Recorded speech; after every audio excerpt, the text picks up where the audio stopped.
Oi gente, tudo bem com vocês? Eu sou a Lígia, sejam bem-vindos ao canal Gêmeos de Primeira Viagem. No vídeo de hoje eu quero compartilhar com vocês como foi o processo de escolha da maternidade que os meninos nasceram. Nós visitamos 3 maternidades aqui em São Paulo, São Luís, Anália Franco, Promatre Paulista e Santa Joana, que estão aí entre as principais maternidades aqui da cidade, e eu quero compartilhar as impressões aí com vocês. Antes de falar especificamente de cada maternidade, eu quero compartilhar alguns pontos que a gente foi conversando aí, no decorrer da gestação, que outras pessoas também nos orientaram e que a gente percebe agora depois que os meninos nasceram também. O primeiro ponto, e isso a gente já tinha decidido lá no começo, que a gente escolheria uma maternidade que fosse atendida pelo nosso convênio médico. Hoje existem várias possibilidades, você pode fazer um plano de parto direto com uma maternidade específica, inclusive essas maternidades super sofisticadas, que a gente tem aqui hoje em dia. Mas, se tratando de casos de gestação, principalmente no nosso caso, que eram gêmeos, a gente preferiu não correr o risco de fazer um plano de parto, até porque o plano de parto ele é um pacote fechado, então ele vai contemplar tantos dias de internação, uma determinada quantidade de medicamentos, uma determinada equipe. Qualquer coisa que saia fora desse escopo, você vai pagar parte. Então, por esse cenário de gestação ser muito imprevisível, a gente já optou por escolher uma maternidade que fosse atendida pelo nosso convênio médico. Alguns convênios, normalmente esses de categoria inferior, eles não atendem nas principais maternidades, assim, as básicas aqui de São Paulo. Então, você tem duas opções nesse caso. Você pode optar por fazer um upgrade, e aí se o seu plano for de empresa, várias empresas já oferecem esse benefício, eles concedem à gestante esse benefício aí durante o período até o parto de um upgrade de plano de saúde. Se o seu plano de saúde for pessoa física, você também consegue fazer um upgrade a qualquer momento, e se o seu plano de saúde não for de categorias, que nem é intermediário, básico, avançado, coisas desse tipo, você pode também fazer uma transferência de plano de saúde. Então, de repente, no momento ali da gestação, você consegue transferir o seu plano de saúde, no caso de pessoa física, para um outro plano melhor. Porque nesse processo de troca de convênio não tem carência. Então, de repente, você consegue migrar para um plano de saúde melhor sem ter esse problema da carência. Agora, se você não tem plano de saúde, você precisa ficar atenta a duas questões. A primeira delas é a carência. Você pode sim fazer um plano de saúde já estando gestante, mas tem planos de saúde que não tem carência, e aí normalmente esses são os planos mais caros. Existem alguns que têm carência de 180 dias, que daí dá mais ou menos uns 6 meses, e aí você consegue, mesmo que pague alguma coparticipação em alguns exames, você consegue ter o parto pelo convênio. Já tem outros convênios que têm uma carência de 300 dias, e aí, para esses casos, vocês precisam ficar atentos, porque aí, muito provavelmente, já não vai ter mais o prazo da gestação. Então, é importante ficar atento no momento da contratação, se você optar por fechar um plano de saúde já estando gestante. Vale lembrar que a carência não pode ser aplicada para situações emergenciais. Então, no caso de um parto prematuro, no caso de alguma intercorrência na gestação, o convênio não pode cobrar carência. Então, o convênio é obrigado a prestar o atendimento. Claro que deve ser uma coisa burocrática, mas legalmente eles não podem cobrar essa carência. Então, na minha opinião, só de ter essa brecha já vale a pena fazer um plano médico, mesmo estando gestante. Segundo a AMB, um plano de maternidade na cidade de São Paulo custa em média R$12 mil. Isto é, contemplando ali aquele escopo de 3 dias de internação, não necessitando de UTI, é o plano básico. Qualquer coisa que aconteça fora desse pacote é cobrado à parte. Alguns hospitais chegam a custar R$12 mil somente um dia de UTI. Então é muito importante ficar atento. Se você deseja fazer o seu plano de forma particular, pegue toda essa tabela de valores para que você tenha uma noção básica aí do valor que vai custar procedimentos adicionais que sejam necessários no momento do parto. Segundo ponto, converse com o seu obstetra. Gente, tem médicos de todos os tipos, então tem médico que não faz parto, tem médico que não faz parto pelo convênio, então se você quer ter parto com ele, você precisa pagar uma taxa extra. Tem médico que faz parto pelo convênio, mas exige a contratação da equipe dele. Então assim, tem médico de todos os tipos. E claro, também tem médicos que atendem emergencial pelo convênio e tudo certo. Então, você precisa conversar com o seu obstetra para saber qual é o cenário que se enquadra para você. E caso esse profissional não esteja aí dentro das coisas que você quer para o seu parto, da sua capacidade financeira, enfim, você pode trocar de obstetra a tempo. Acontece que se você deixa a gestação chegar aí nos 6, 7 meses, é muito difícil você trocar de obstetra já no final da gestação, porque esse profissional acabou acompanhando tudo. Então é legal ter esse alinhamento desde as primeiras consultas. Quando você escolher a sua maternidade, é importante fazer algumas consultas de acompanhamento na maternidade.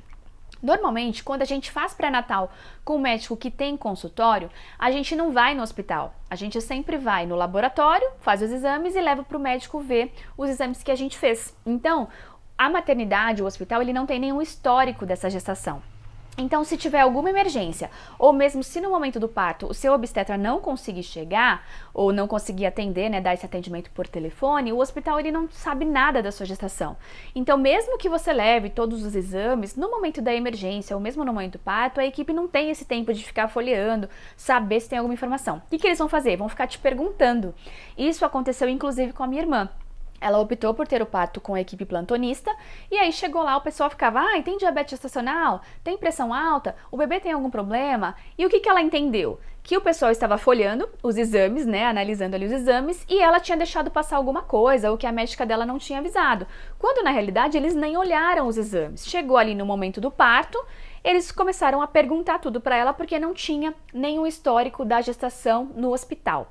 Então, mesmo que o seu caso não seja como o da minha irmã, que escolheu ter com a equipe plantonista, mesmo que você tenha acertado tudo com o seu médico, pode acontecer de ele não conseguir chegar. Então, é legal, por mínimo que seja, existir um histórico da gestação na maternidade que você escolher. Terceiro ponto, visite uma maternidade próxima da sua casa. Mesmo que não seja a maternidade que vocês escolheram, né, a que ganhou o coração de vocês aí durante as visitas, é importante ter uma maternidade que vai ser o plano A no caso de emergência. Gestação é imprevisível, gente. Hoje tá tudo bem, amanhã tem perda de líquido, sangramento, acontece de a bolsa estourar antes da hora, então a gente precisa ter o plano emergencial. Claro que você pode ir para qualquer hospital no momento da intercorrência, mas se você já tem uma familiaridade com aquela maternidade, eu acho que é um cenário mais tranquilo. Então, é sempre importante visitar uma maternidade próxima da sua casa para atender essa situação emergencial. Quarto ponto, se você deseja ter parto normal, se esse é o seu sonho, se essa é uma questão inegociável para você,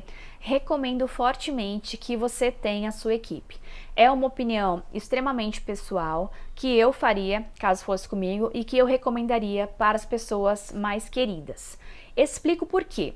Se você chegar no hospital, principalmente as marinheiras de primeira viagem que vão passar por essa experiência pela primeira vez, é normal essa ansiedade. Então, assim, ao menor sinal de que vai nascer, acontecer alguma coisa, a gente vai para o hospital.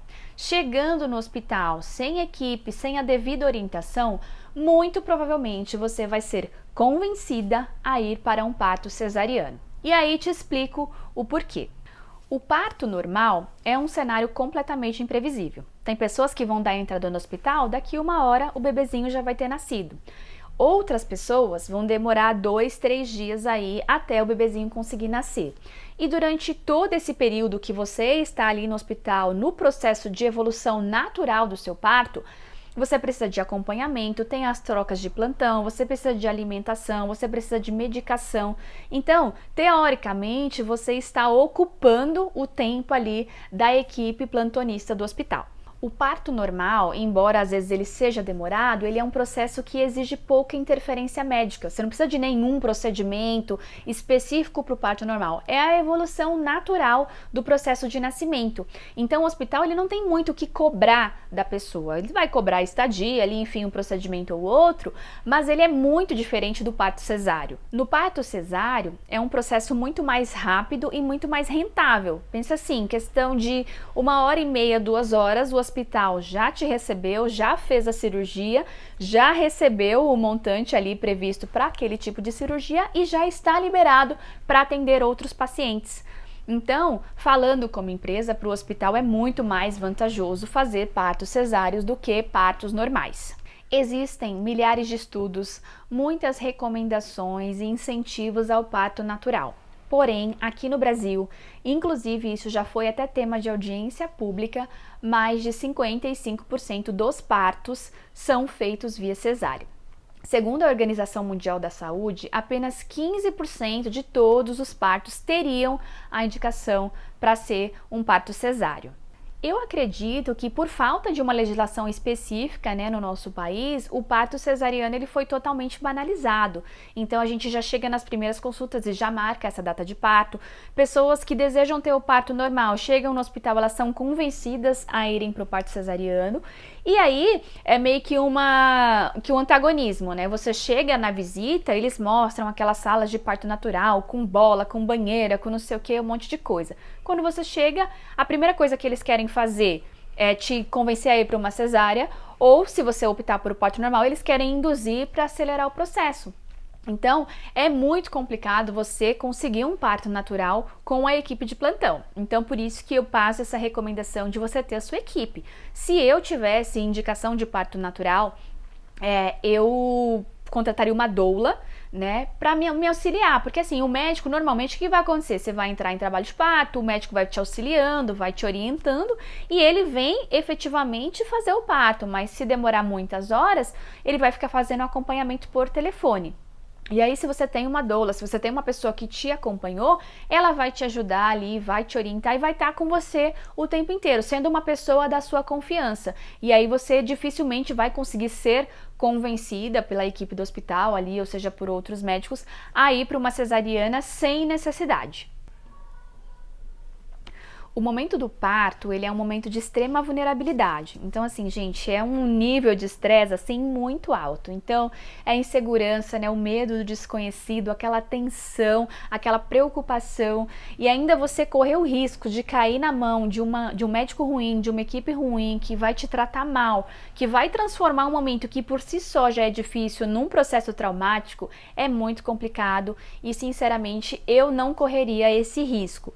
Mas, é assim, né, gente, é o que eu tô falando, é minha opinião extremamente íntima, pessoal e que é o que eu faria, tá? E claro que a gente vai ouvir algumas pessoas dizendo que tiveram excelentes partos naturais com equipe de plantão, na rede privada e tudo mais. Porém, isso não é a regra. Infelizmente, esses casos são a exceção. Vamos então finalmente falar sobre as visitas aí nos hospitais. Peço desculpa por tocar nesse assunto, né, que é delicado, mas eu acho que a gente só consegue mudar a realidade se a gente falar sobre ela, e eu acho que é importante a gente ter essa preocupação e pensar nisso durante a nossa gestação.